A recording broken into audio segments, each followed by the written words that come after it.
Olá pessoal, sejam bem-vindos a mais um episódio do MaunaCast, podcast da Mauna, uma empresa fundada por mim, Rodrigo Maroja, pelo meu sócio Edu Camargo, para ajudar as pessoas que querem empreender a transformar esse sonho em realidade. Aqui no podcast a gente traz convidados ilustres, como o que temos aqui hoje. Ele é CEO e fundador da Flash Benefícios. Então, um prazer ter você aqui, Ricardo Salem. Obrigado, Maroja. Obrigado pelo convite, Edu e Maroja. Boa. Bem-vindo. Eu tô com uma colinha aqui para apresentar o Salem. Se eu errar qualquer coisa, você me avisa aqui. Mas o Ricardo Salem, ele é graduado em Engenharia de Produção pela Mauá e tem MBA por UC Berkeley. Ele é o meu veterano, né? Acabamos estudando no mesmo lugar. Trabalhou por 5 anos na Accenture como consultor. Durante o período lá do MBA, trabalhou na Amazon, né, como Senior Financial Analyst, lá no estágio que tem, né, no período do MBA ali no meio. Depois foi para a McKinsey, ficou quase 7 anos na McKinsey, e há 8 anos está na Flash Benefícios, foi um dos cofundadores, hoje é o CEO da empresa. Tão importante quanto é mentor da Mauna, e o mais importante de todos, marido e pai. Salem, seja bem-vindo ao nosso podcast. Obrigado por topar o desafio de ser mentor da Mauna também.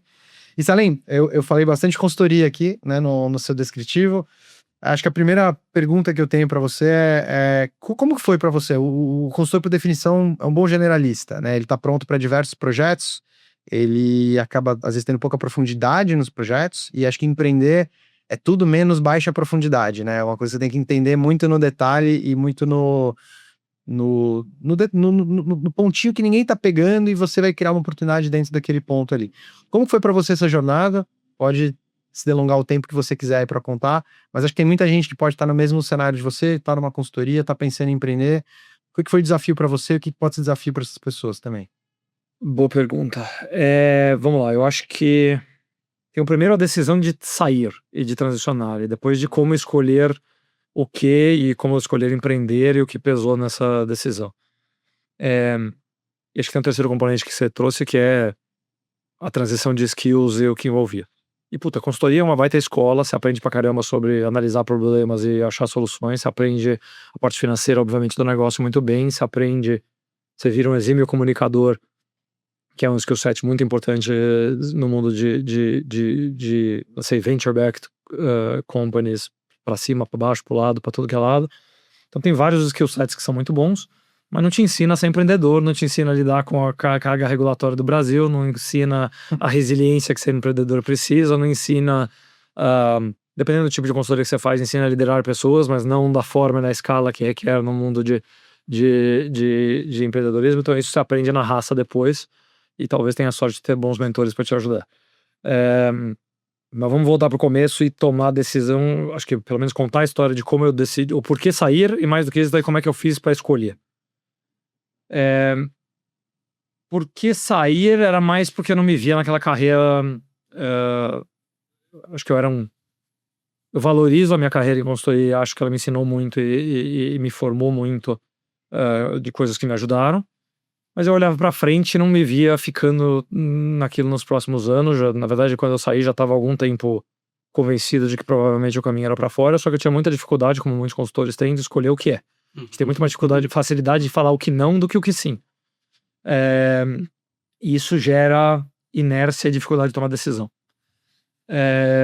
Eu tinha decidido que eu não era, decidi sair, e dados os diferentes dilemas que a vida traz, eu tinha dificuldade de escolher o que era. Quais são os dilemas? Financeiro, conta em casa, Padrão de vida. Já tinha filha, padrão de vida, carreira estruturada, salário bom e etc. Como manter isso indo para uma carreira diferente? E eu já via que no meu caso ir para grandes corporações não era o que eu queria. Então por necessidade seria algo. Eu já tinha decidido que era meio nova economia, empresas disruptivas e etc. A dúvida era grande, média, pequena, estágio e tudo mais. Em tese, o mais lógico era late stage, com um salário mais gordo, sem eu ser o âncora da empresa e etc.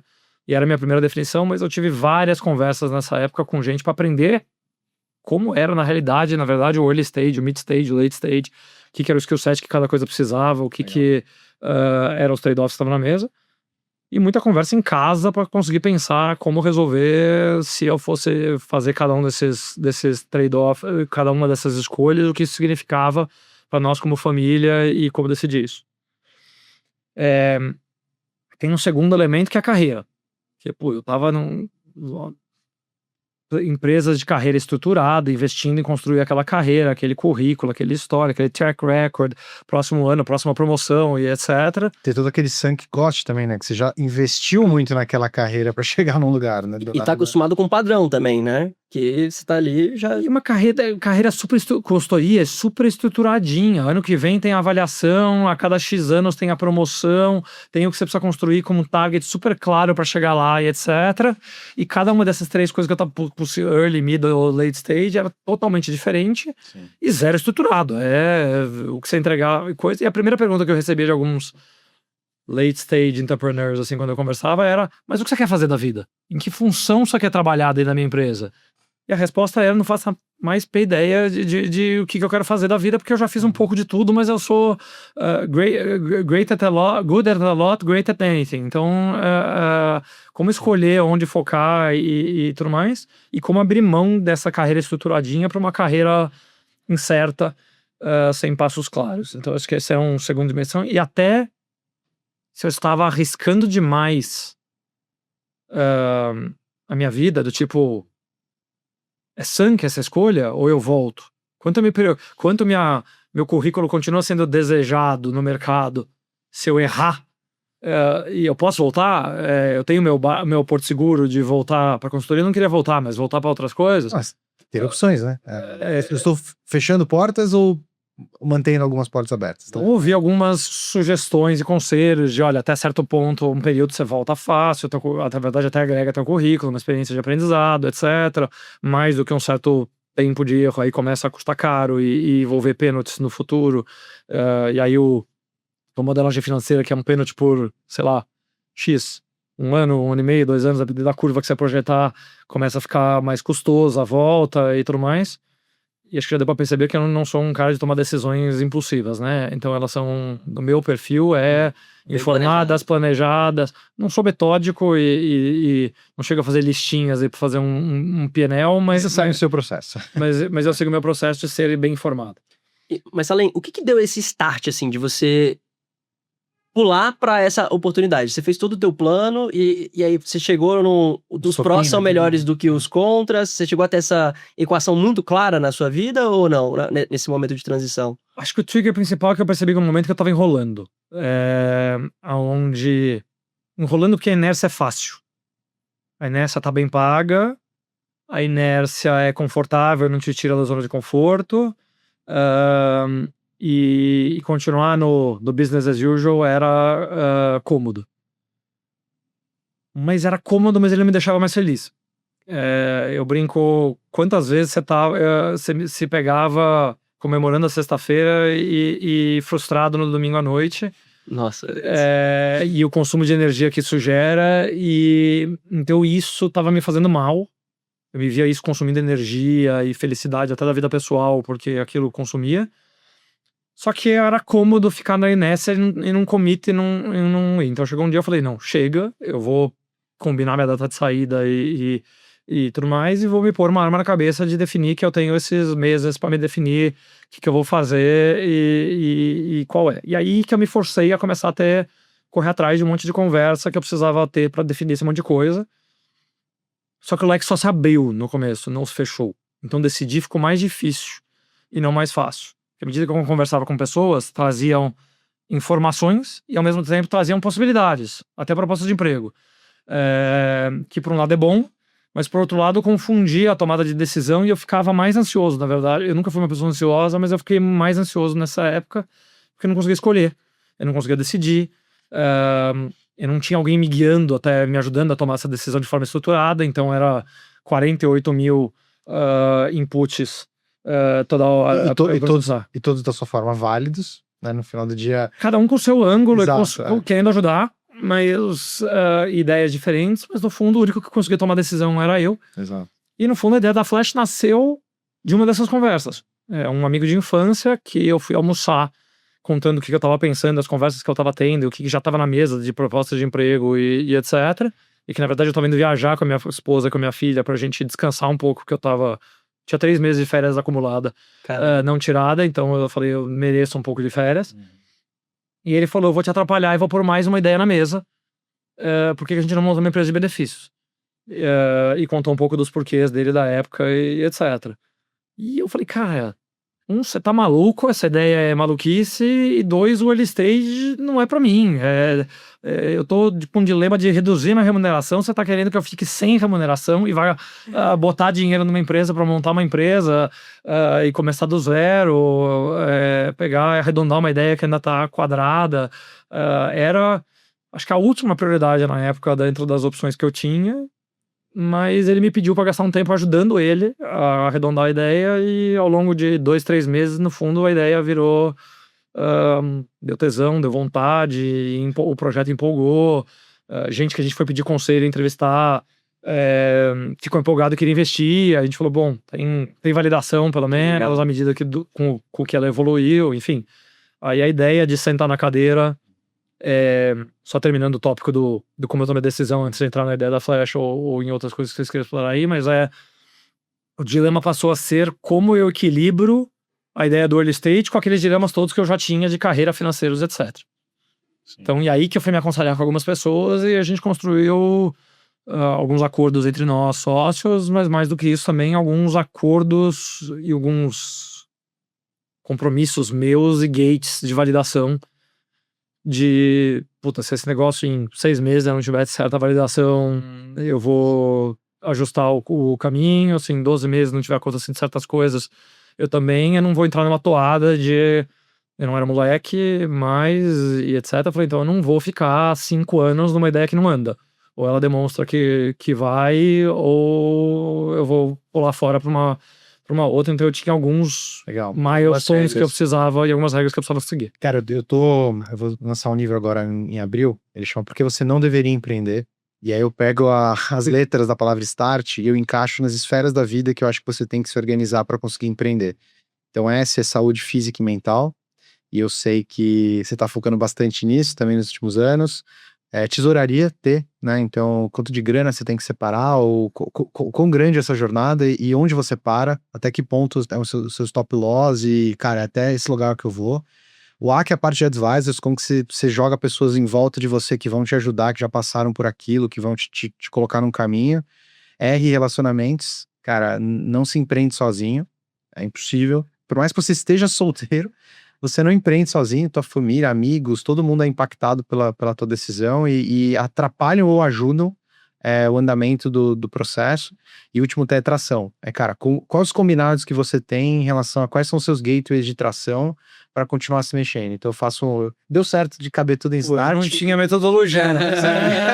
De forma desestruturada e caótica, eu cobri os temas. Exato. Mas a ideia de escrever é por causa disso. Mas só queria voltar no tema do relacionamento, não sei se você quer falar de tração também, que acho que é um ponto que você falou agora no final. Mas eu queria saber como é que foi, porque as pessoas não falam muito sobre isso, cara, sobre como que é essa conversa dentro de casa, porque imagino que no começo tua família, né, tua esposa, sua filha, vendo você frustrado, vendo você trazendo energia negativa. Eu posso me relacionar muito com isso, porque eu tava nesse momento também, que eu tava trabalhando muito e eu chegava frustrado em casa, e eu tinha medo do que isso podia fazer pra minha filha, pro meu relacionamento. Ao mesmo tempo que você tá indo pra um negócio que é muito incerto ainda. Você vai pra uma big tech, talvez um pouco menos incerto, mas você vai pra uma startup e entra grana, entra qualidade de vida. Como que foi pra você, se você puder dividir, que eu acho que muita gente pensa muito nessa variável, e eu acho que a decisão de empreender não pode ser individual. Como que foi pra você? Como que foi bem conversado? E quando que a tua família começou a se sentir mais à vontade com a decisão? Foi logo no começo? Foi depois que começou a dar certo? Quantas vezes você falou, confia em mim? E eles confiaram, até que não precisava mais e já estava mostrando que era um caminho bom. Como é que foi pra você? Acho que tem alguns segmentos nesses relacionamentos. Penso como foi o meu. Primeiro tem especialmente a esposa, mas a família direta, que é mais diretamente impactada. E é exatamente o que você falou. Acho que a minha esposa me via frustrado e cansado da carreira anterior, então por um lado via aquilo positivo como algo e enxergava riscos junto comigo. Sim. Eu, querendo ou não, ainda empreendi com 2 amigos de infância que são semi-irmãos, então tinha um risco de, se der merda, Perdeu a amizade também. implode a família. A mãe deles é minha madrinha, então a gente se frequenta muito na física. Tinha um quê de o resto da família, né, estrutura de apoio e etc, e tudo mais, que seria eventualmente, se tivesse uma necessidade de apoio, correr atrás e pedir ajuda, pais e família próxima e etc, tá, é ok, e todo mundo achar que você não tá jogando fora uma carreira segura e pondo a família em risco e tudo mais. E tem amigos, como você falou, que podem ajudar, atrapalhar e etc. No fundo, eu tive acho que 1 ou 2 amigos que acabaram sendo talvez o empurrãozinho que eu precisava para conseguir tomar o risco de empreender, que falaram, pô, vai, by the way, eu quero investir porque a ideia é animal, é genial e etc.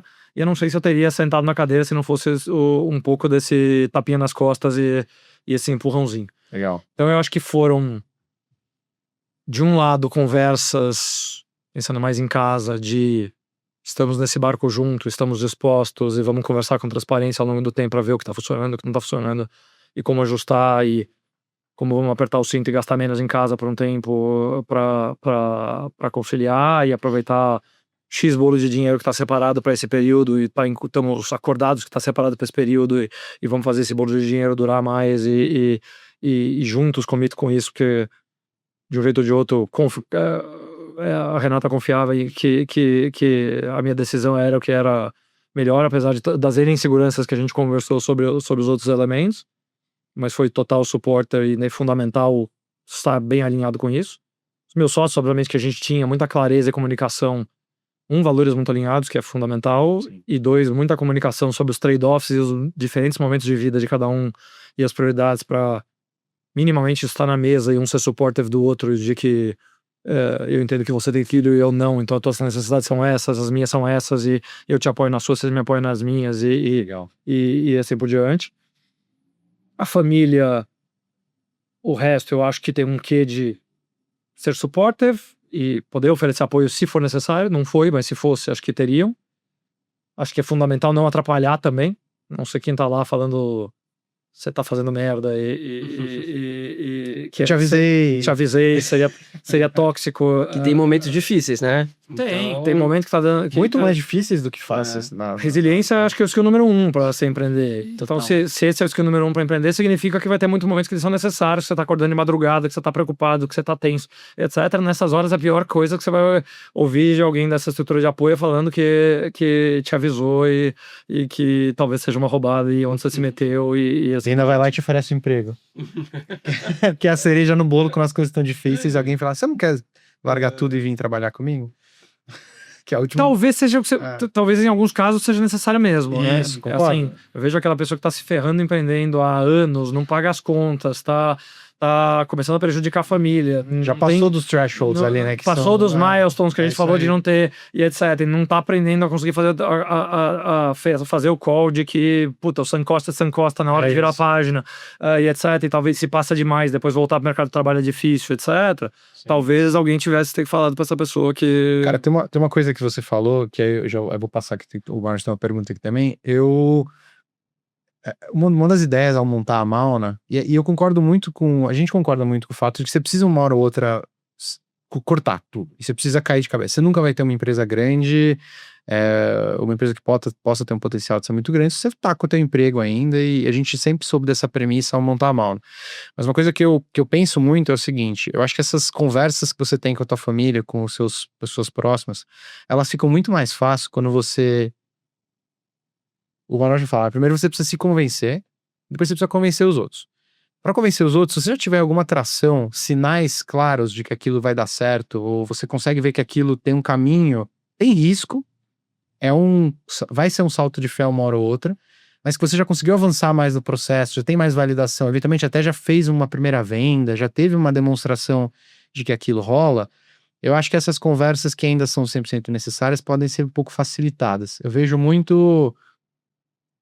o nosso trabalho aqui também de ajudar essas discussões que vão existir dentro de casa, sendo que a pessoa já conseguiu ter um direcionamento de que aquilo faz mais sentido e pelo menos já tirou coisas loucas da cabeça, já tá com uma coisa, no teu caso, como você falou, já tava ajustada a ideia, já tinha gente querendo investir, o negócio é uma discussão que ainda é difícil, mas é muito mais fácil. No meu caso foi a mesma coisa, antes da Mauna, eu fazia individualmente essas mentorias de ajudar.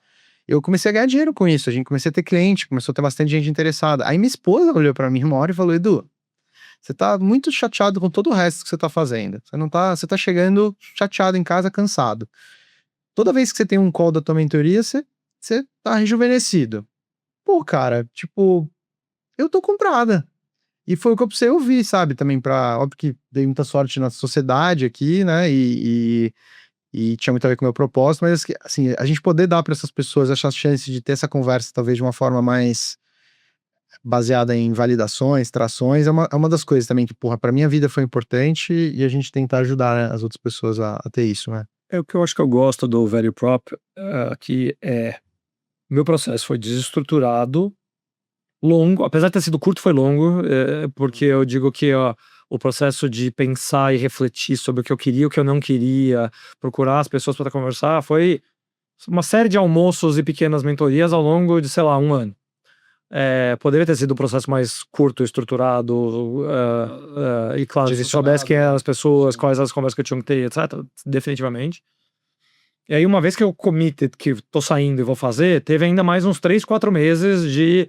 Aí esse foi rápido, uma mistura de discovery, do produto, das dores, disso, aquilo, business plan, vai e volta, itera sobre 3, 4 modelos até chegar no modelo vencedor, que a gente efetivamente depois demorou uns 6 meses para lançar, construindo a tecnologia.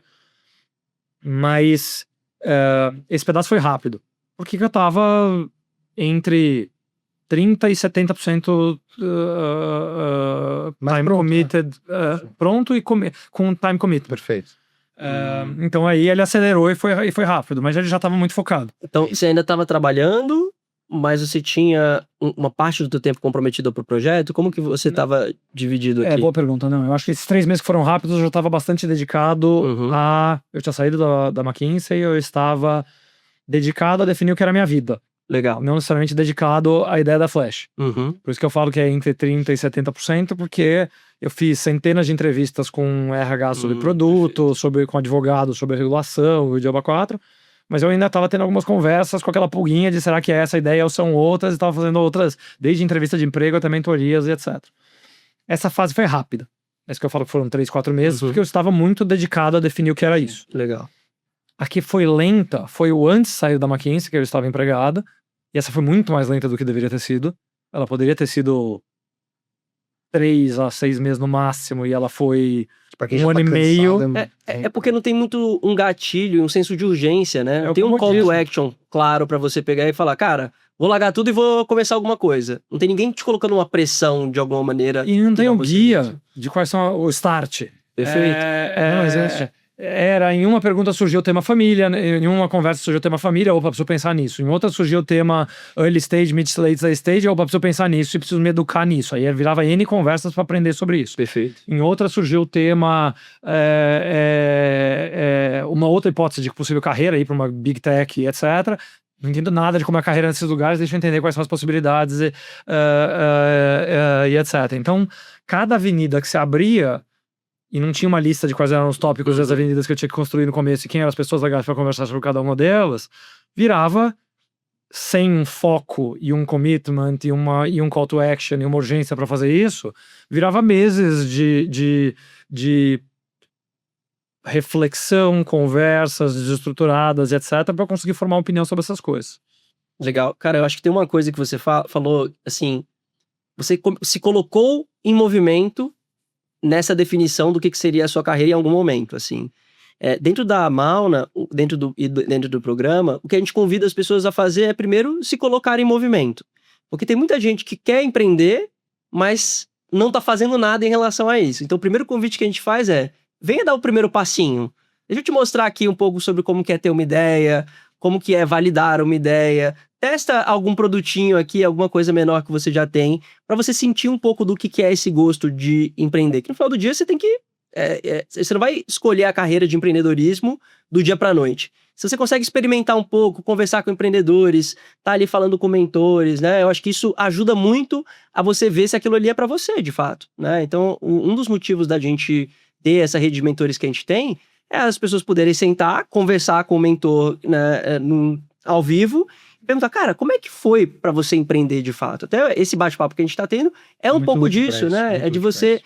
pensar, pô, eu me vejo ali igual o Salem tava, sem muita clareza de onde ir, insatisfeito com o que tava fazendo, não se via ali, né, dali a 5 anos naquela posição, e agora, tipo, eu comecei a me movimentar numa direção que eu acho que faz sentido para mim.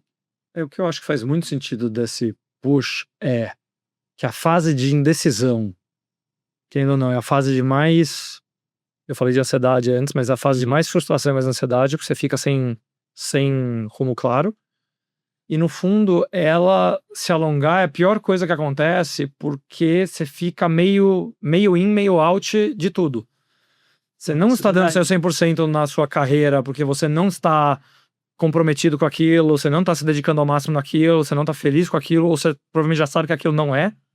Querendo ou não, as pessoas percebem, teu chefe vai perceber, quem tá em volta vai te perceber, você não vai estar sendo valorizado, reconhecido, premiado como Você deveria. se Porque sente você não... mal por causa disso também, principalmente se você é uma pessoa que se exige de resultado, né? Exato, você fica auto-frustrado com você mesmo,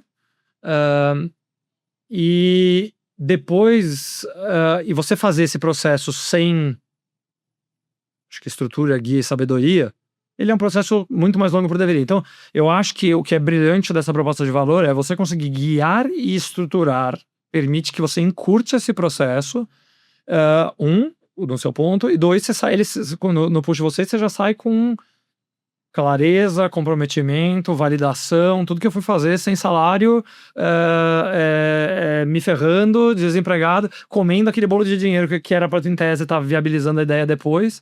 Eu tava comendo, pensando em qual eram as ideias e tentando validar qual era o caminho e etc. Então eu acho que ele encurtar, só tem a ganhar em encurtar e estruturar ele. E, cara, tem um ponto aqui, a gente discutiu muito na hora de estruturar, se a gente não deveria seguir um modelo, talvez até de uma aceleradora que não cobra nada e ainda dá uma grana para a pessoa, mas eu acho que tem um certo nível de compromisso ao ser a pessoa colocar um capital ali, isso cria uma certa urgência. Eu acho que algumas coisas criam urgência. A primeira é você, de fato, tá investindo algo, e aí não é só dinheiro, é tempo. A pessoa vai ter que colocar tempo para aquilo, e se ela tá colocando dinheiro, ela vai ter até um compromisso maior de tempo, porque ela tá fazendo investimento. E acho que, além disso, você dá para a pessoa a liberdade de fazer a jornada, seguir o passo a passo, mas a jornada é dela. Ela não fica naquela de, se eu não seguir 100%, eu não recebo investimento, ou vai ser uma condição um pouco pior. Eu acho que, cara, eu tô entendendo que eu tô investindo para encurtar o tempo, para potencialmente fechar uma porta, o que às vezes é muito bom para tua própria cabeça, porque foi o que você falou. A pessoa que tá com a cabeça assim, eu sei porque eu passei por isso. Você tá muito dividido e você não consegue fazer 100% nada. Então até mesmo fechar essa porta de puta, não é pra mim mesmo, cara, eu tentei fazer, não é legal, não curti. Cara, pelo menos, aí você já coloca 100% naquilo, beleza, você não tá feliz, mas vai fazer outra coisa, mas pelo menos empreender você já... Você fechou um ralo de energia. Você fecha um ralo de energia, né? Que tá vazando ali, você não tá conseguindo ser bom em nada que você tá fazendo. E na melhor das hipóteses, você acaba descobrindo como empreender com propósito, uma coisa que faz sentido pra você, só que você gastou muito menos tempo, você se sentiu muito menos ansioso. Eu converso com muita gente que na primeira vez que interage com a gente, que na primeira vez que tem workshop, a pessoa vira e fala, nossa, vocês me tiraram uma ansiedade tão grande, porque agora eu ainda sei que vai ser difícil, mas o caminho tá tão, talvez mais desenhadinho as etapas, eu pelo menos sei tá tangível, aonde vai ser difícil, né? Tipo, antigamente eu não sabia nem o que era difícil. Eu não sei o que eu não sei, né, no começo. Agora você pelo menos tem clareza do que o que você, né, não sabe resolver. Tem uma palavra que acho que o pessoal pensa em um ângulo, mas tem vários nela, que é custo de oportunidade. Perfeito. A gente não percebe o custo de oportunidade do refin na carreira que você está, do custo de oportunidade de você não definir o que é e, portanto, de capturar essa oportunidade, e o custo de oportunidade de ficar alongando isso. Tudo tem custo de oportunidade, pessoal, profissional e financeiro. Pessoal, porque drena energia, porque você está desmotivado, porque você está inseguro, porque você está ansioso e etc. Profissional, porque você não está definindo uma carreira. Você está meio in numa carreira, mas você não está definindo qual é a que você precisa estar full in. que pode ser a ideia para empreender, ou pode ser, Outra coisa. não, decidi que não é para mim, eu vou para uma outra Big Tech e vou tocar, e daí eu vou estar full in lá na minha nova carreira e eu decidi qual é, e aí eu vou crescer mais rápido lá, eu vou ganhar mais dinheiro lá, eu vou, etc, e vou estar mais feliz, etc. E o custo de oportunidade pessoal da família tá de bem com a decisão e comprometido num caminho, e claro, etc. Eu acho que o alongamento e a inércia e essa coisa é tóxico, ele faz mal. E a gente escuta às vezes as pessoas, né, que não é, o momento não é agora. O momento não é agora, ou eventualmente, eu já fiz alguns investimentos em um MBA ou em outra coisa. Aí eu pergunto, mas como é que tá sendo? Tá sendo uma merda. Mas agora eu já investi, eu tenho que terminar. Aí eu falo, assim, é exatamente isso que você falou, dá vontade de sacudir a pessoa e falar, cara, o teu tempo é muito caro. Você é bem pago, inclusive, pelo seu tempo. Hoje o teu modelo de trabalho é que você vende o seu tempo. Então o seu tempo custa muito dinheiro, cara. Pra que continuar colocando foco e atenção em sunk cost, em coisa que já pagou, coisa que já decidiu que vai fazer, ou que, mas tá sendo ruim, e, cara, não decide pegar esse tempo e tentar uma outra avenida. E pode ser que você tente e não seja pra você empreender. Porra, e tá tudo bem. Mas, pô, se é uma coisa que você quer investigar e colocar tempo, por que você vai continuar alocando tempo numa coisa que você já viu que não tá te trazendo prazer, só porque eventualmente... Tudo bem, cada um tem sua situação financeira, eu não vou entrar nesse mérito aqui, mas eu entendo que também o nosso público é um público que tem condição de participar de um programa e a gente trata de empreendedorismo de oportunidade, né? Então já é uma seleção de público que estaria disponível a ter uma oportunidade, né?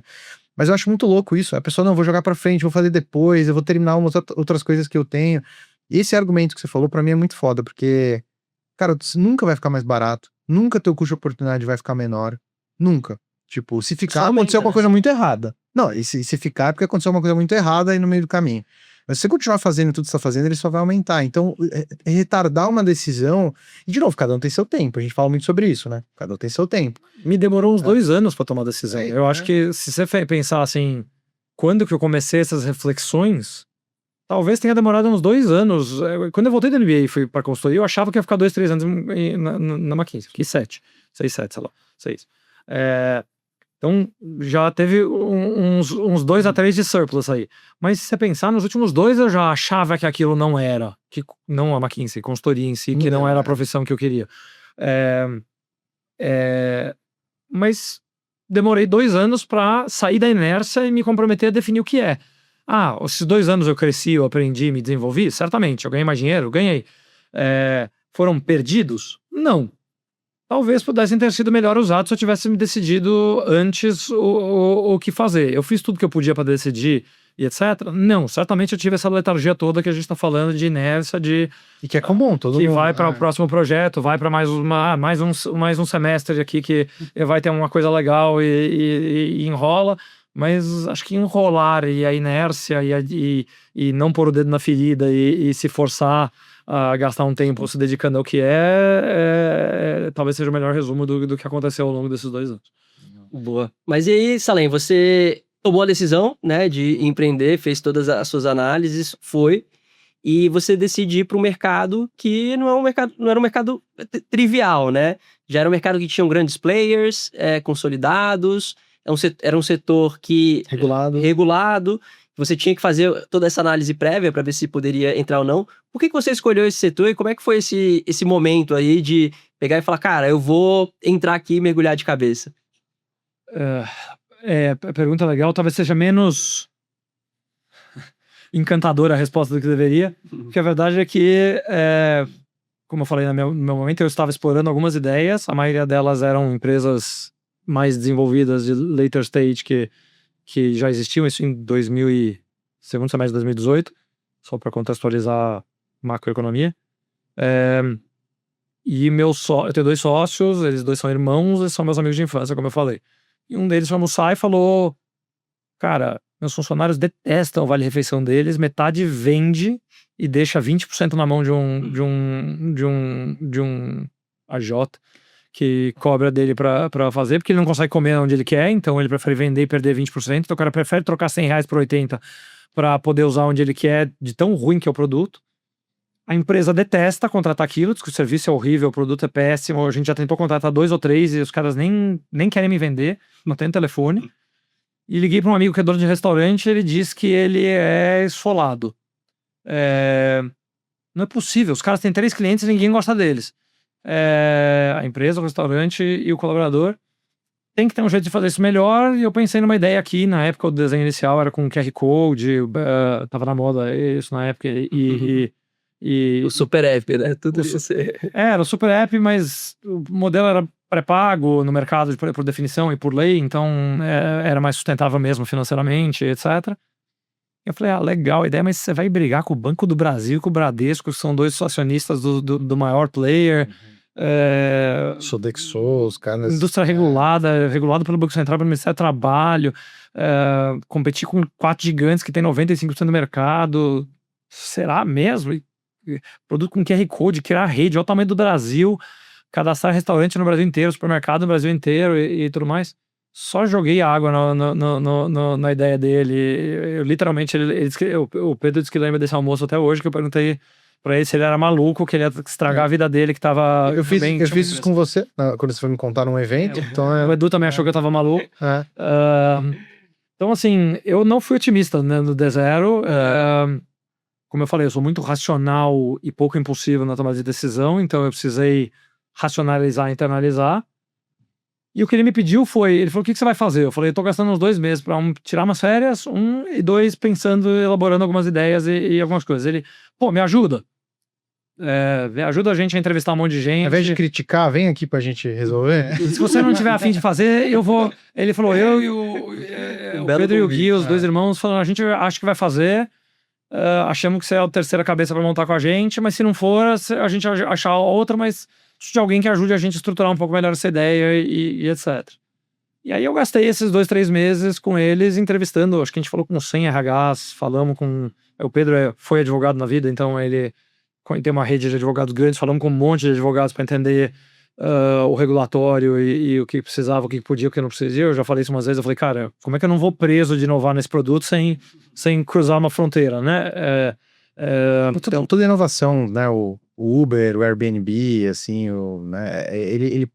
Ele vai nessa linha do que pode fazer, mas ele traz uma inovação que provoca o mercado. Eu acho que sempre... O mercado reage. Isso. O mercado não quer ser inovado e disruptado. Então, as pessoas querem continuar na inércia. Exato. Assim como nós, pessoas, queremos continuar, essas corporações que ganham dinheiro também querem continuar no status quo. E desafiar o status quo a fazer a nossa parte. Então foram 3 meses ali onde eu dedicava algum percentual do meu tempo. Eu já não estava trabalhando. Eu estava fazendo uma mistura dessas mentorias e conversas para definir minha vida, e eu fazia N conversas que hoje eu sei que chama Discovery, mas como um cara que não fazia tecnologia de produto naquela época, eu não sabia, de entrevistar gente, etc.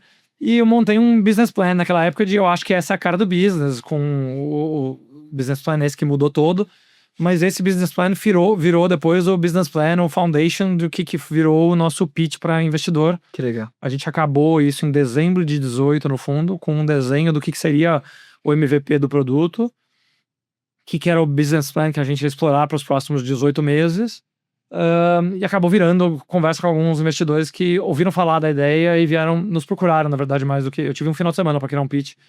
Felizmente, consultoria me treinou para fazer PowerPoint rápido. Eu me reuni num sábado de manhã com o Pedro e com o Gui no escritório do Pedro, e eu desenhei na lousa e fui produzir no domingo o PowerPoint para reunião com o primeiro investidor, que era na segunda-feira, para fazer essa conversa. E aí isso virou uma rodada de capital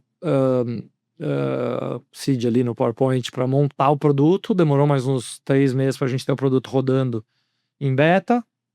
E no fundo, depois, a história foi muito bonita. Acho que em parte porque a gente fez muito discovery, a história estava muito madura, o value prop estava muito maduro, era bom. O pessoal falava, é muito melhor para todo mundo.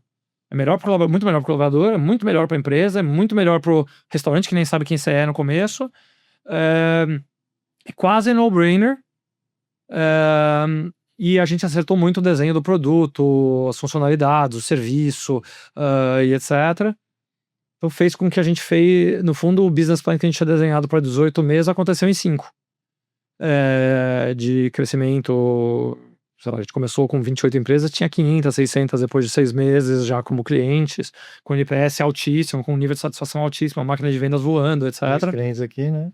Eu fui eu acho que um dos primeiros. A Cabify era cliente da época e eu lembro que a gente usava. Eu lembro quando eu passei pela primeira vez, eu falei, caramba, finalmente alguém resolveu isso aqui. A Cabify foi cliente, o Edu foi cliente, talvez tenha sido nesses primeiros 6 meses. E aliás, curiosidade, a gente estava num coworkingzinho, depois uma casinha que era um coworking, e depois nosso escritório era o escritório da Cabify. Olha Tô só. lá até hoje. Na Eugênio de Medeiros. Que Só que eu legal. tenho 3 andares daquele prédio agora, que o primeiro foi o da Cabify. Foi sim. Que legal. Então, a gente pegou o escritório de vocês, tudo que era roxo a gente pintou de rosa e assim virou nosso escritório. Olha só. Passou a tonalidade de branco ali. Precisou de 5 mãos de tinta pra subir o roxo e virar rosa. Olha só. Mas foi assim, Que bacana. mas foi assim o comecinho. E no começo, além do produto ser diferente como um todo, como que foi a estratégia de vocês? Vocês viam uma oportunidade de crescer em segmentos que ainda não tinham muito bem uma relação muito forte? Quem você falou? Para um cara que era talvez médio, pequeno, entrar em contato com os grandes, o cara, eu lembro, porque foi o meu processo, não dava nem atenção. Era um jogo de rouba-monte, no sentido de já tentar ir direto nos caras grandes. Como que foi o go-to-market nesse comecinho? Que é um produto que já existe, mas ele é novo, né, por definição. Eu falo que o que a gente fez muito bem é ter muita clareza da estratégia de negócio, o que isso significava do ponto de vista de estratégia de produto e estratégia de go-to-market. Legal. E essas coisas estarem bem alinhadas o tempo todo foi o que fez a gente acertar muito bem. Do ponto de vista de estratégia de negócio, a gente via que, falamos aqui do básico do que era o produto, mas e era bem básico versus o que é hoje naquela época. Mas a gente entendia que a gente conseguia, que existia uma oportunidade de até tentar ir upstream para clientes maiores no médio e longo prazo, mas isso envolvia amadurecimento do mercado, mudar a regulação, eliminar uma coisa chamada rebates que existiam no mercado, que era meio gray zone se era permitido ou não, mas que era a prática 100% penetrada em grandes empresas. Então que a gente não tinha margem para competir com a grande empresa, fora que a grande empresa é mais avessa a risco. Aprovar o que desafia o status quo e que precisa de 5 advogados atestarem que aquilo é permitido para até ele fazer. Então a gente focou muito que a PME era o nosso foco e, respondendo ao seu ponto, era penetrado. Existe o cliente não penetrado, o cara que abriu a empresa e nunca teve benefício? Existe. Mas dado que o vale-refeição, por definição, era um produto obrigatório que você deveria ter, que a convenção coletiva pede e que é cultural, além de eficiente como estrutura de remuneração, né, porque você não paga imposto nele, etc. Todo mundo tem muito cedo. Então tinha que ser rouba-monte. Juntando tudo isso, a estratégia era como eu criei uma máquina de vendas para PME penetrada e que escale rápido de um jeito eficiente. E aí a gente olhou o modelo dos incumbentes que distribuíam via banco, outros que distribuíam via canais. A gente pensou em vários modelos, a gente decidiu que era a nossa estratégia inicial, e porque a gente ia ampliar isso ao longo do tempo, mas a inicial era a máquina de venda direta, não indireta, inside sales, então vendedor nosso primordialmente por telefone, porque era PME, vendendo para o Brasil inteiro, apesar de, obviamente, o Sudeste ter sido dominante por bastante tempo. E esse era um mercado que você sentia que os incumbentes, óbvio que você fala, the Empire Strikes Back, né? Então uma hora ou outra incomoda do jeito que o cara é um rouba-monte. Mas esse o PME era um que, se você começasse por ele, você sentia que eles estavam menos preocupados, era um cara que ele já sabia que ele tinha um nível de serviço um pouco menor, ou isso nunca entrou na... Nos Estados Unidos todo mundo começa pelas startups, né? Ou pelas empresas de tecnologia que são mais modernas, early adopter, risk taker, e assim por diante. Eu só acho que no Brasil isso não é uma estratégia necessariamente sustentável, porque o mercado é muito pequeno comparado. O americano, você fala mercado de startups, é um mercado gigantesco. A Brex nos Estados Unidos por anos operou só em startups. Então no Brasil eu acho que isso não é sustentável, você tem que pensar em economia real mais rápida. Mas sim, eles eram mais risk takers, sim, eles eram mais rápidos para tomar de decisão. Você tem uma ideia, hoje no nosso funil, uma pequena empresa decide em 15 dias, uma grande empresa em 6 meses. Então, o tempo de conversão para você demonstrar atração é bastante diferente. Mas tem outras empresas no mundo que vendem para RH igual eu, por exemplo, Gympass, que fez o oposto, começou em grandes. Sim. Então, acho que depende um pouco da sua estratégia de produto, estratégia de negócio e estratégia de go-to-market. E em grande parte estavam penetrados porque eles estavam usando nos incumbentes. Eles eram atendidos? Eram. Eram bem atendidos? Não. Por definição, eles eram mal atendidos pelos incumbentes. Tinha uma oportunidade aí. Mas eles compravam nos incumbentes, seja pelo banco deles, seja pelo contador deles, seja pelo corretor deles, seja ligando no 0800 lá, que era o método da época, etc. A gente criou uma máquina que era inbound, inside sales, para marketing digital primordialmente no início, e foi evoluindo tanto a forma de gerar o lead, quanto a forma de vender, quanto os segmentos e tamanhos dos clientes ao longo do tempo. Legal. Então a nossa trajetória do 0 a 600 empresas foi puro por aí. 600 a, sei lá, alguns milhares de empresas que foi o ano seguinte. A gente foi diversificando a forma e o foco. Então, criando mais segmentos um pouquinho acima, como ampliando a forma de gerar lead para atacar mais segmentos de um jeito cost-effective, ou seja, que o CAC e o payback do cliente estavam dentro de parâmetros aceitáveis, etc. E hoje nós temos um time de 600 pessoas que trabalham em go-to-market. Então, é um exército de venda para N segmentos em N tamanhos. E atendemos 60 e tantas mil empresas. Cara, eu gostei muito que você falou de estratégia de negócio, estratégia de go-to-market e estratégia de produto. Tem gente que fala de estratégia como se de negócios e que acha que já falou sobre tudo. Mas da mesma maneira que você tem que pensar o que vai ser a tua tese, você tem que pensar em como que você traz a tua tese, leva essa tese para o mercado, né? Que é essa parte do go-to-market. E o produto também, se você tem, né, uma tese de negócio e o teu produto não conversa com isso, ele não entrega o que você precisa, né? Tanto para a estratégia de negócio como de go-to-market, muitas vezes você não consegue executar. E aí tem empresa que ela tropeça aqui no meio do negócio. Eu achei bem interessante você ter essas 3 estratégias já definidas ali para você ir avançando. Hoje eu sei enumerar ou pelo menos declarar que ele foi muito mais intuitivo no começo, e aí a gente foi percebendo que era isso que a gente estava fazendo e pondo o framework.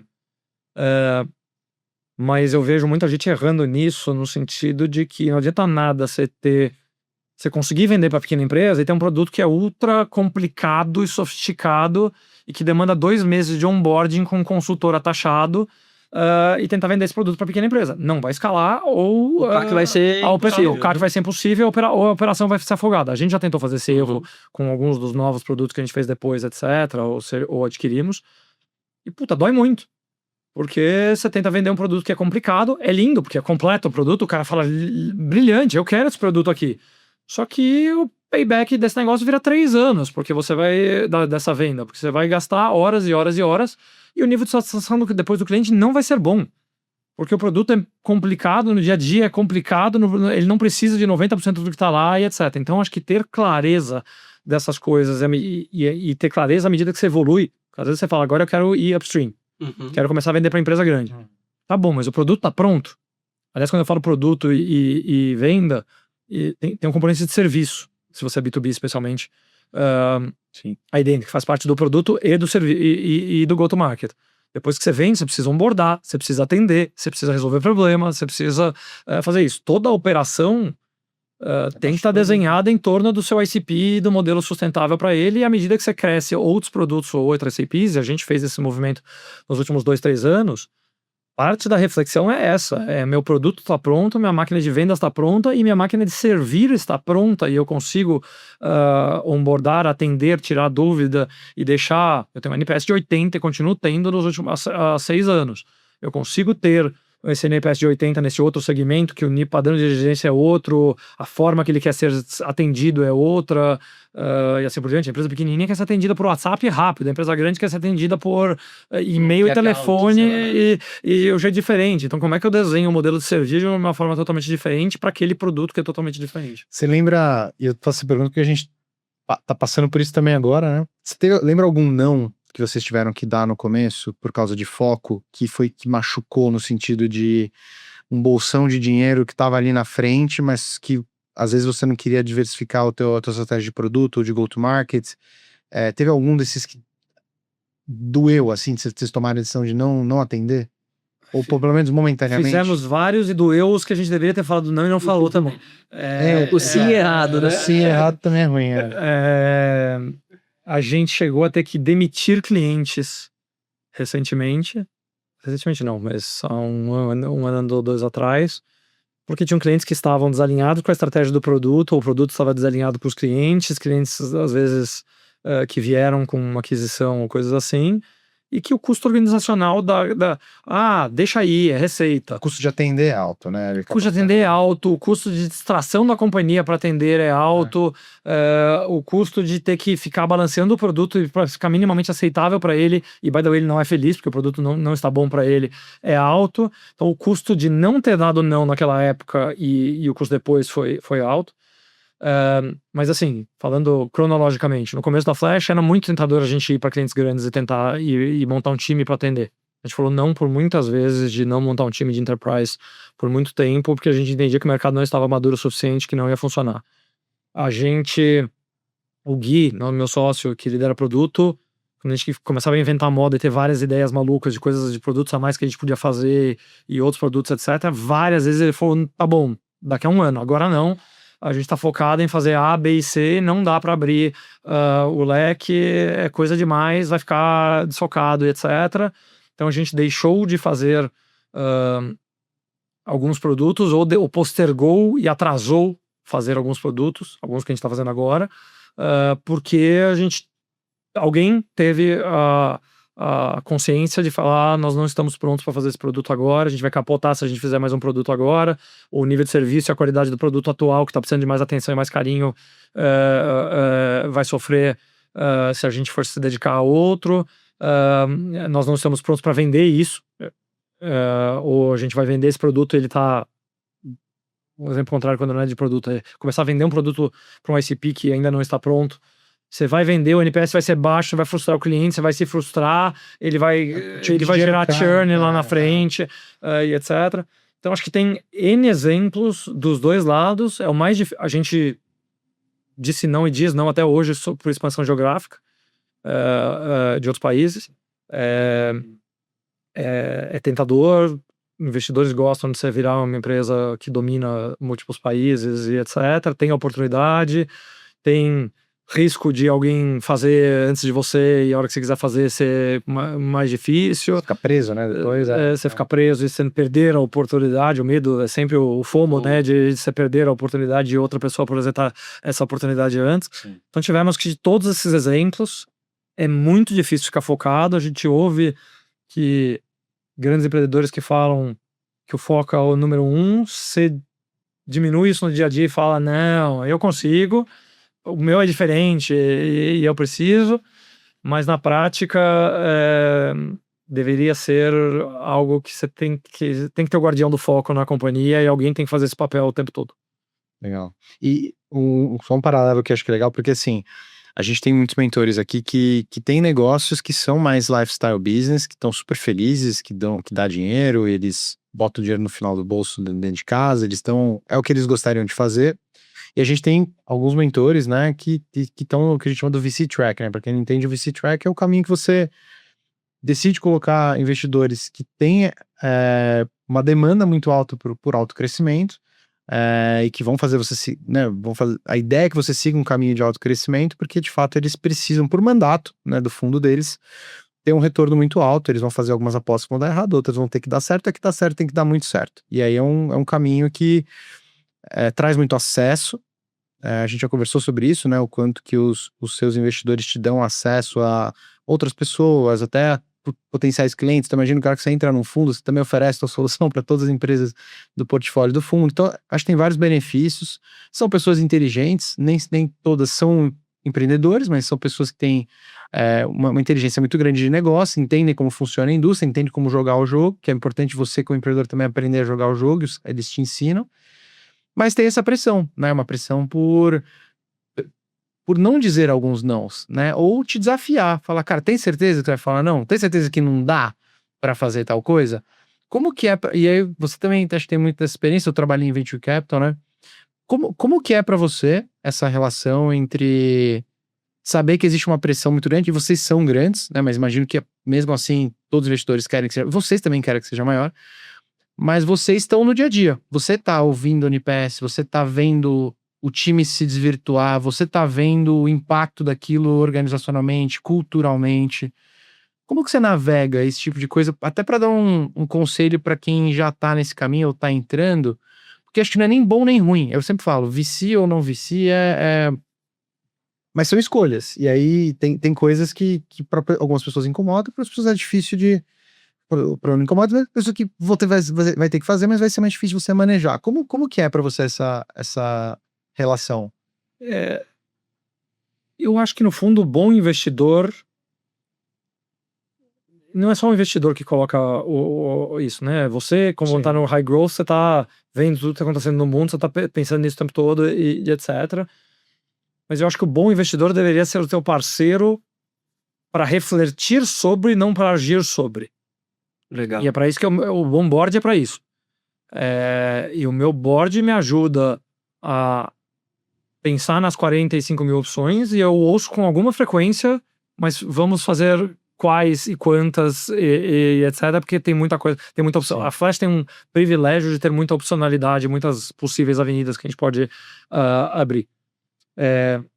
Então, assim, e já volto pro início da história, mas desmistificando, chegando no fim, para mim o bom investidor de venture capital é o cara que provoca, mas é teu parceiro para tomar a decisão e fazer o processo de reflexão, porque ele deveria saber que escolhas é importante e que as empresas do portfólio dele que performam melhor foram as que fizeram as melhores escolhas e não as que desfocaram. Perfeito.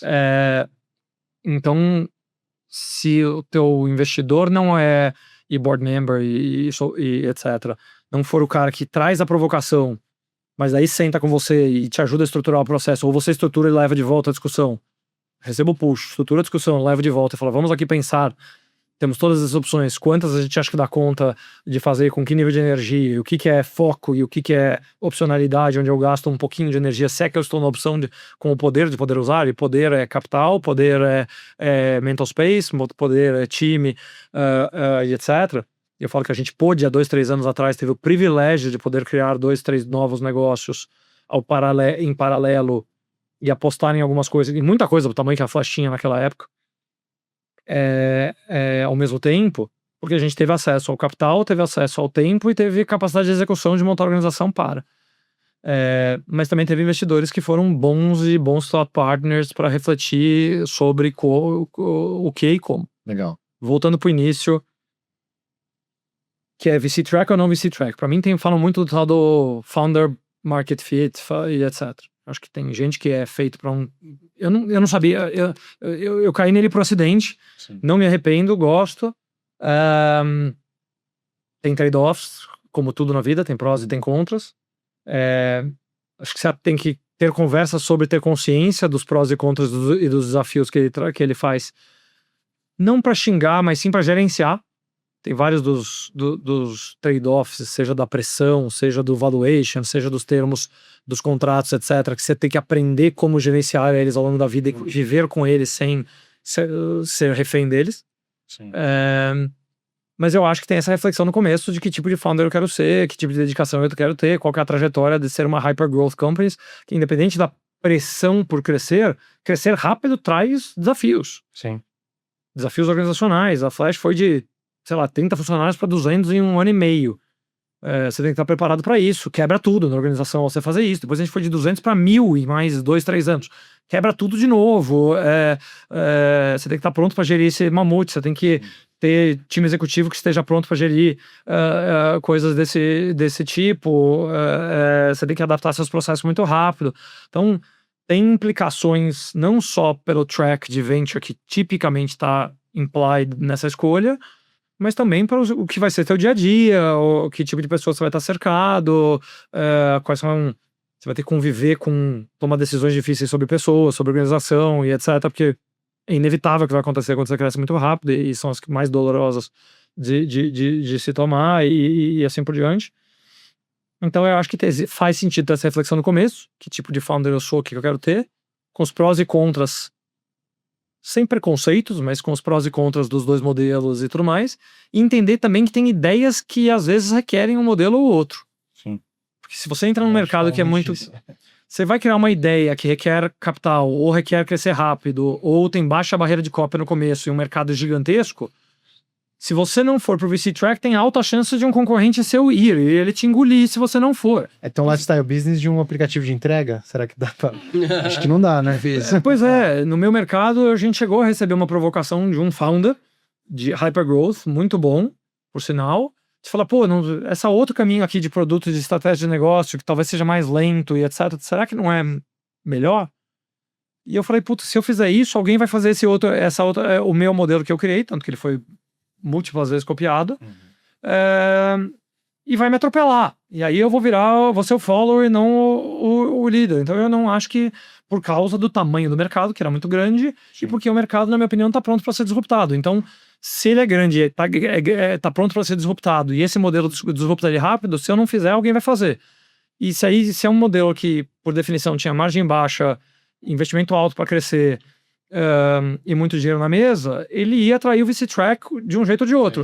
Então, essa ideia requer o VC Track e não tem muita opção. Não dá pra ser naive, né? Não dá pra você virar e falar, não, ninguém vai entrar e tal. Se não é um mercado que tem todas essas características, alguém vai entrar. E às vezes você tem que se perguntar, eu quero entrar com tudo que vem junto? E se não, escolha outro mercado. E tá tudo bem.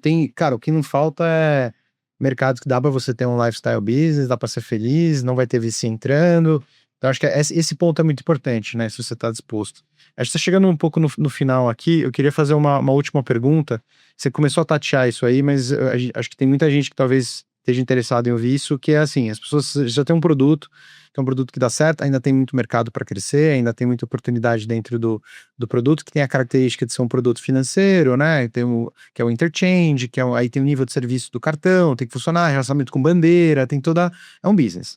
E aí, você conversa muito com o teu cliente, você tá lá direto com os departamentos de people, de recursos humanos ali, e eles estão falando das demandas, você tá vendo a oportunidade e tal, e nasce uma oportunidade num SaaS, que é verticalmente diferente de um serviço de cartão financeiro. Como que foi para vocês tá ok em ir para esse mercado? Imagino ter tido muito discovery e tal, mas é quase como montar um negócio do zero de novo. Como que é para vocês? E você falou muitos nãos. Por que foi um sim tão claro, essa oportunidade? E se você puder explicar um pouco mais também a plataforma. Deixa eu começar com a plataforma e depois eu vou pro buquê das escolhas, porque eu acho que facilita. Hoje a gente diz que a Flash é uma plataforma para gerir a jornada de trabalho do colaborador. Essa jornada de trabalho pode ser várias coisas que ele precisa fazer com a empresa, para a empresa ou em nome da empresa. Então ele já recebe o benefício dele pela empresa e usa como a empresa manda. E benefício, tem N tipos de benefício, não só o vale-refeição, como a gente fala. Mas ele tem que fazer a admissão dele dentro da empresa, ele bate ponto para a empresa, ele responde pesquisa de engajamento para a empresa, ele faz avaliação de performance para a empresa, ele paga uma despesa para a empresa que tem cara daquele fintech, mas requer outros produtos, controles e etc. E aí ele tem que dar o tal do reembolso, a famosa notinha fiscal, fotinho e etc. Então tem N coisas que ele faz em nome da empresa. E a gente tem consolidado tudo isso num lugar só, que ele faz em um aplicativo no colaborador, um único cartão e uma única plataforma para a empresa. Como surgiu a visão disso? Primeiro, do cliente, sempre. Entender a dor do cliente é o fundamental para você criar um produto. Se você resolver uma dor, você tem um produto. Se você vê uma ideia maluca lá fora que não tem dor aqui para resolver, isso não é um produto. Então, a gente, quando conversava com os nossos clientes em benefícios, a gente via vários deles usando ou querendo usar o cartão e pedindo funcionalidades e dando feedback que não eram de benefícios. Era de pagar um táxi para uma visita de um vendedor, era de pagar um almoço com um cliente. Eram dores de um cartão corporativo.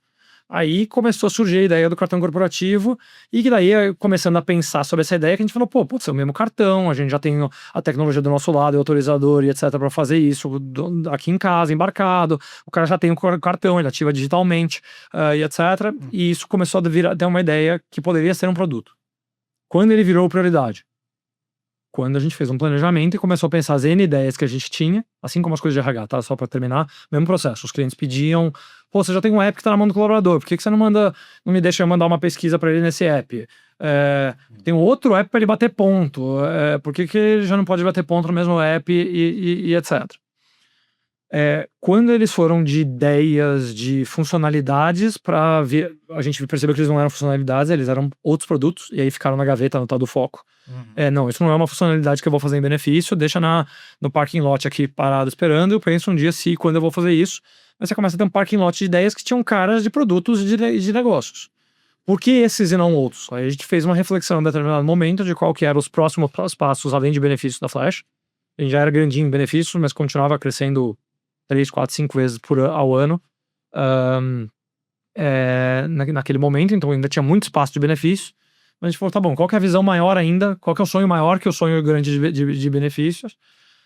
E aí a gente começou a pegar aquelas ideias e falar, tá bom, quais são essas e quais são outras? Aí também vai pensar, olhar para fora e se inspirar para outros modelos, etc.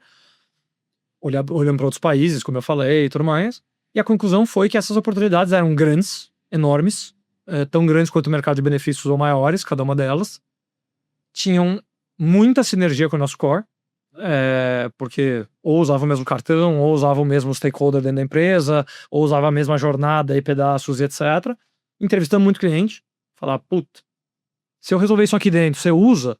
Você acha que faz sentido juntar essas coisas e etc? Não adianta você ter uma ideia maluca que você vai gastar 6 meses construindo e depois o cliente fala, legal, mas eu não quero isso de você, eu já contrato isso do outro e não vou cindir esses serviços e etc. Então, sempre falar muito com o cliente, etc.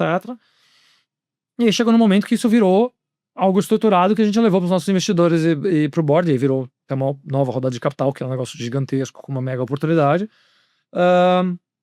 E que eles olharam e falaram, legal. E aliás, eu ouvi na reunião de board do final do ano passado, de um dos nossos investidores há muito tempo, e board members, ele falou, cara, é muito legal olhar um PowerPoint que vira realidade. Nem sempre acontece. Mais vezes, não? Mais vezes do que legal. Exato. E aí, por que não acontece? Que acho que é parte, talvez, da reflexão e do aprendizado. É muito difícil. Você ter um produto que escala rápido é difícil. Você sair de um produto e criar um segundo e o terceiro é difícil pacas. Ainda mais se eles são diferentes, como você mesmo falou. Um produto é um produto... você tem que pensar se o ICP está alinhado, se o tipo de cliente está alinhado, se a natureza do produto está alinhado. Um produto é de onboarding simples e fácil de usar, o outro é um SaaS complexo e etc. Traz diferenças no modelo de... Até o skill set para quem desenha o produto e do time que desenha o produto é diferente. Você tem que ter um time focado em continuar desenhando o BAU e otimizando e melhorando o BAU, e outro, talvez, separado, criando um produto novo para não misturar as duas coisas, mas tanto que as grandes corporações apanham para fazer inovação, que não é fácil misturar as duas coisas. Depois você tem que ter uma máquina de vendas que vende um e uma máquina de vendas diferente, provavelmente para vender o outro, e daí como é que você junta as duas coisas e extrai sinergia. Sim. E aí a máquina de servir talvez seja diferente, como é que você serve o mesmo cliente contratando os dois produtos, sendo que o onboarding, o tirar dúvida no dia a dia e o atendimento de um produto é diferente do outro. Então essa transição é tão complexa, mais difícil do que ter a ideia é materializar a ideia, mais difícil do que materializar a ideia no produto é conseguir vender e operar a ideia de forma escalável, com eficiência e etc. Então, essa transição, depois que a gente fez, meus investidores vieram me falar que ela é bem difícil. Eu falei, bom, que bom que você me falou depois e não antes, porque eu acho que você ia desistir. We do this not because it's easy, but because we thought it would be easy. Mas às vezes você não tem que avisar pra pessoa que é difícil, você só vai falar pra ela, não, faz. E aí ela talvez mais difícil do que a primeira, porque você já tem uma organização madura que funciona no sentido, aí você tem que chacoalhar a organização e mudar. A gente erra nessas escolhas, então a gente fez mudanças de modelo de organização e de pessoas algumas vezes no caminho, porque aprendeu que aquele perfil não funciona para aquilo, ou que aquele desenho organizacional na verdade está batendo cabeça e não está funcionando, então você tem que estar muito mais perto da inovação para ajustar mais rápido. Sim. Todo mundo fala que no começo você está muito perto da organização, então você muda rápido, aprende rápido e muda rápido, né? Aprende rápido, erra rápido, aprende rápido e muda rápido. Fazer isso quando você tá grande, você tá olhando as duas coisas, é muito difícil você balancear o meu tempo de olhar o grande, olhar o pequeno com duas lentes diferentes, então traz vários desafios. Só para finalizar, acho que vocês dois, na minha empresa não tinha essa característica, mas nas duas, os funcionários são clientes do produto, verdade, né? Então eu acho que também tem óbvio que nem toda empresa consegue fazer isso, né? Mas eu acho que tem uma certa magia também de você tem 1.000, 2.000, 3.000 pessoas, quanto que seja, testando o seu produto dentro de casa, né? No final do dia são pessoas que têm um feedback real ali do que está acontecendo. Mas você tem que tomar cuidado para não virar um viés também. Perfeito. Porque eu sou um ICP, um tipo de cliente, a Flash, dela mesma. Mas 60 e tantas mil empresas, de 3 funcionários a 40 e tantos mil funcionários no Brasil, etc., eles são muito diferentes da Flash. Então você tem que ter muita clareza de qual que é a dor de cada um desses que eu tô tentando resolver para sair da bolha de não servir bem você mesmo ou a patotinha que você entrevista e entrevistar a gente de todas essas empresas para ter clareza que você tem. Quem é o teu cliente no final do dia? Tem que ter muito claro, né? Quem que você escolheu servir. Exato. Legal. Eu acho que, pô, por mim a gente ficava um tempão aqui, mas também para respeitar o seu tempo. Salem, a gente já se conhece há um bom tempo, sei o quanto você já participa de projetos que ajudam empreendedores e tal, então queria te agradecer, não sei se você tem algum recado final, mas lembrando que quem está escutando aqui são pessoas que, assim como você alguns anos atrás, estão morrendo de medo do que fazer da vida, ou não, mas estão começando a ficar agora, ou pessoas que já têm empresas, então acho que se você talvez quiser deixar um recado para essas pessoas, acho que com certeza eles vão valorizar muito aí com a tua trajetória, o que você tem a dizer. Cara, eu diria que pro primeiro arquétipo, não fique remoendo a decisão. Ela pode ser para um lado ou para o outro, mas procure o que você precisa para tomar a decisão. E procurar o que você precisa pode ser um apoio como a Mauna, pode ser mentores que você tenha, você pode ter acesso a uma coisa ou outra, e etc. Mas vai atrás e faz. Seja para você decidir que onde você tá, você precisa ajustar alguma coisa para ser feliz, seja porque você vai mudar onde você tá para um caminho ou para outro. Mas a indecisão, e eu fiquei muito tempo na indecisão, tem custo de oportunidade alto em todas as dimensões e faz mal. Então saiam da indecisão.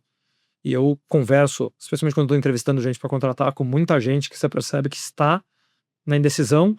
Tenho dúvida se eu vou para uma empresa como a Flash, se eu vou empreender, se eu vou fazer uma coisa ou outra. E você percebe que está consumindo a pessoa, e eu acho que a pessoa está half in, half out em várias coisas, e eu acho que isso faz mal. O segundo, eu diria que eu acho que é procure ajuda e procure comunidades. Eu diria que em qualquer formato que seja. Porque eu diria que a trajetória de empreender é sozinha, é difícil, é dura, mas sempre tem muito mais gente passando por exatamente o que você está passando do que você imagina. E gente que já passou. Eu já precisei de ajuda em vários momentos da vida, desde o começo, com gente antiética em volta da gente quando eu nem era uma empresa ainda, e precisei de ajuda. Depois, em N momentos, para fazer escolhas, lidar com desafios no momento e etc. E ter a comunidade e os apoios para ter alguém que pense junto com você em diferentes formatos, em diferentes problemas, etc. E eu tenho vários. Eu acho que é fundamental e é o que faz você conseguir manter a sanidade e, ao mesmo tempo, errar menos ou errar mais rápido. Tomar decisões melhores, aprender rápido com ela e tudo mais. Então eu diria que nos dois formatos procure ajuda e vai atrás, mas acho que a cor é um pouquinho diferente, talvez. Legal. Cara, muito obrigado. Quer encerrar? Vamos lá. Bom, pessoal, estamos chegando ao fim, então, né, de mais um episódio do MaunaCast. Foi um prazer ter você aqui, Ricardo, hoje com a gente. Não sei se você tem alguma rede social que você gostaria de deixar para o pessoal ou não. Cara, o que eu mais uso nesse ambiente é o LinkedIn. Todo mundo me acha lá. Ricardo Salem vai estar fácil com a foto. Vai ter um rosinha na foto, vai ser fácil de achar. Nós também temos um rosinha, então. Vai ter parabéns pela cor. Bom, pessoal, as minhas redes, eu sou o Rodrigo Maroja e o meu Instagram é Maroja Rodrigo. E eu sou o Edu Camargo, empreende _Edu. Mais fácil que isso, impossível. E acho que se você assistiu esse episódio e você acha que tem gente que precisa escutar o que está sendo dito aqui, que precisa do empurrão, ou que está com uma empresa agora e precisa focar um pouco mais, ou qualquer outro assunto que você acha interessante, faz um favor por essa pessoa. Manda para ela esse link, deixa ela escutar um pouco do que a gente tem que falar, e recomenda seguir a Mauna e tudo que a gente está montando aqui, porque a gente está tentando dar vários tons do empreendedorismo, não é fácil, com muita verdade, com as coisas difíceis que realmente têm que ser ditas, mas que a gente acha que hoje tem poucos espaços para estar disponível. Então, aperta o compartilhar e manda para quem você achar que precisa escutar isso, porque provavelmente vai ajudar a vida de bastante gente compartilhar esse tipo de conteúdo. Isso além. Obrigado novamente pela parceria. Valeu. Obrigado a vocês, parabéns pela empreitada. Ajudem muita gente a sofrer menos, ou sofrer mais rápido. Exato. Valeu. Boa, obrigado.